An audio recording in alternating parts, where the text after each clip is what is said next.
আসসালামু আলাইকুম। আমার ভালোবাসার মানুষেরা সবাই কেমন আছেন? আশা করি সবাই ভালো আছেন। আমি আপনাদের দোয়ায় ভালো আছি।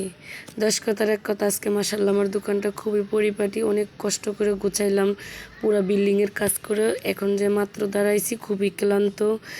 একটা জিনিস কি জানেন, যে নারী ঘর চায় ঘর পায় না, যে নারী সংসার চায় সংসার পায় না, আর যে না পায় সে ঠিকই সব কিছু ভরপুর পায়, কিন্তু কপাল খারাপ, কিছু করার নাই। কত দূর যাবো এগিয়ে তাও বলতে পারি না।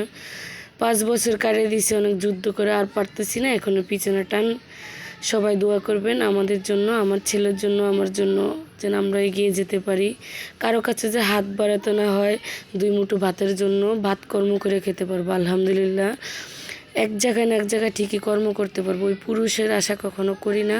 পুরুষ ভাবছে আমরা তার কাছে ধানের দুর্গা। ইনশাল্লাহ ধানের দুর্গা কখনো হব না। দোয়া করবেন, আমাদের পাশে থাকবেন, আমরা যেন ভালো মতো চলতে পারি। জানি না যে প্ল্যাটফর্মে দাঁড়িয়েছি সফলতা পারবো কিনা, আপনাদেরকে ছাড়া। অবশ্যই আপনারা পাশে থাকবেন।